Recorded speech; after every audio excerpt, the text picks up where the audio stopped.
엘리사가 이스라엘 왕에게 이르되 내가 당신과 무슨 상관이 있나이까? 당신의 부친의 선지자들과 당신의 모친의 선지자들에게로 가소서. 그렇지 아니하니이다. 여호와께서 이 세 왕을 불러 모아 모압의 손에 넘기려 하시나이다. 내가 섬기는 만군의 여호와께서 살아계심을 두고 맹세하노니 내가 만일 유다의 왕 여호사밧의 얼굴을 봄이 아니면 그 앞에서 당신을 향하지도 아니하고 보지도 아니하였으리이다. 이제 내게로 검고 탈 자를 불러오소서. 검은 고 타는 자가 검은 고를 탈 때 여호와의 손이 엘리사 위에 있더니 그가 이르되 여호와의 말씀이 이 골짜기에 개천을 많이 팔아 하셨나이다.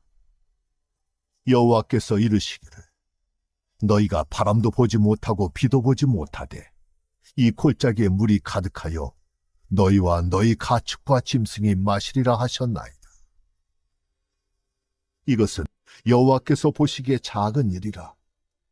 여호와께서 모압 사람도 당신의 손에 넘기시리니 당신들이 모든 견고한 성읍과 모든 아름다운 성읍을 치고 모든 좋은 나무를 베고 모든 샘을 메우고 돌로 모든 좋은 밭을 헐리이다. 하더니 아침이 되어 소재 드릴 때에 물이 에돔 쪽에서부터 흘러와 그 땅에 가득하였더라. 모압의 모든 사람은 왕들이 올라와서 자기를 치려 한다 함을 듣고 갑옷 입을 만한 자로부터 그 이상이 다 모여 그 경계에 서 있더라. 아침에 모압 사람이 일찍이 일어나서 해가 물에 비침으로 맞은편 물이 붉어 피와 같음을 보고 이르되 이는 피라. 틀림없이 저 왕들이 싸워 서로 죽인 것이로다. 모압 사람들아, 이제 노력하러 가자. 하고 이스라엘 진에 이르니 이스라엘 사람이 일어나 모압 사람을 쳐서 그들 앞에서 도망하게 하고 그 지경에 들어가며 모압 사람을 치고 그 성읍들을 쳐서 헐고 각기 돌을 던져 모든 좋은 밭에 가득하게 하고 모든 샘을 메우고 모든 좋은 나무를 베고 길 하레셋의 돌들은 남기고 물매꾼이 두루 다니며 치니라. 모압 왕이 전세가 극렬하여 당하기 어려움을 보고 칼찬 군사 700명을 거느리고 돌파하여 지나서 에돔 왕에게로 가고자 하되 가지 못하고 이에 자기 왕위를 이어 왕이 될 마다들을 데려와 성 위에서 번제를 드린지라. 이스라엘에게 크게 경노함이 임하매 그들이 떠나 각기 고국으로 돌아갔더라. 우리는 대부분 하나님과 교제하고 대화하기보다는 내가 원하는 것을 위해서 기도하는 경우가 많습니다.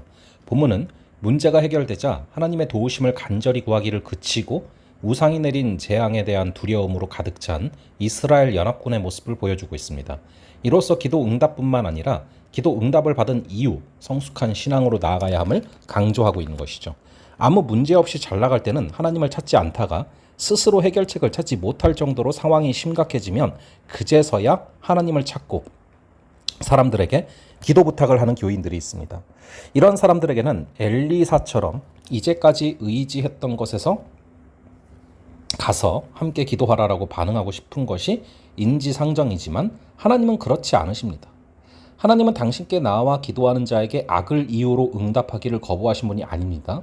비록 여호사밧이 하나님께 여쭤보지도 않았고 여호람과 함께 모압을 치러 나왔지만 위기의 때에 하나님을 찾자 여호사밧에게 피할 길을 주시는 것이죠. 새 왕이 원한 것은 군사와 가축들이 마실 물이었습니다. 그런데 하나님은 골짜기에 가득한 물을 주셨을 뿐만 아니라 모압과의 전쟁에서 승리케 하셨죠.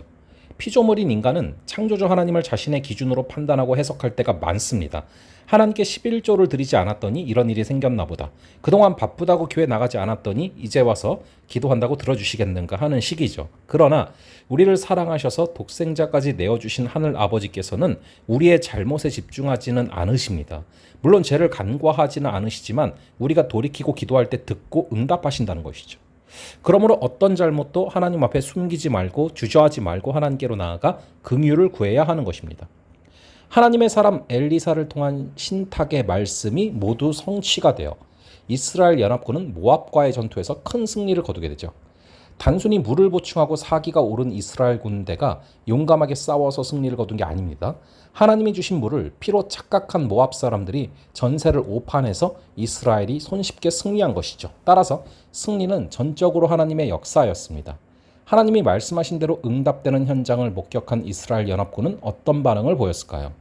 당연히 자신들의 간구에 응답하시고 큰 승리를 주신 하나님을 찬양하며 경배해야 되지 않겠습니까?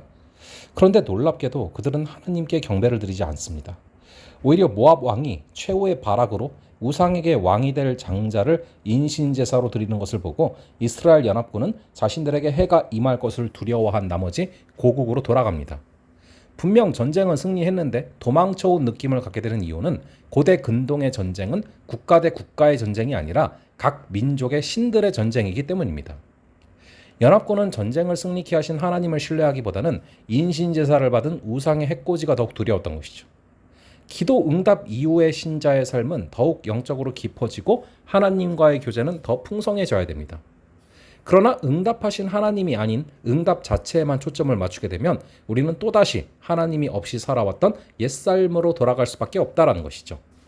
신자는 내가 믿어서 구원받았고 내가 기도해서 응답받았다고 착각해서는 안 됩니다. 모든 것을 이루시는 주인 되시는 분은 하나님이십니다. 따라서 하나님과 더 깊은 교제를 통해서 하나님의 뜻이 이루어지기를 기도드리고 그 응답의 은혜를 간직하며 더욱 깊어지고 풍성한 영적 삶으로 나아갈 수 있기를 간절히 바랍니다. 잠시 기도하겠습니다. 아버지 하나님, 우리가 기도 응답 그 이후의 신앙이 더 중요함을 바라봅니다. 기도 응답을 받은 후 더욱 성숙한 신앙으로 나아갈 수 있도록 아버지, 우리가 응답하신 하나님이 아니라 응답 자체에만 초점을 맞추었다면 이제는 돌이켜서 응답하시는 그 하나님에게 초점을 맞추고 걸어가는 우리가 되게 하여 주시옵소서. 응답하시는 그 하나님을 신뢰하며 걸어가는 오늘 하루가 될 줄로 믿사오며 이 모든 말씀 우리 주 예수 그리스도의 이름으로 기도합니다. 아멘. 그럼 또 다음번에 뵙도록 하겠습니다.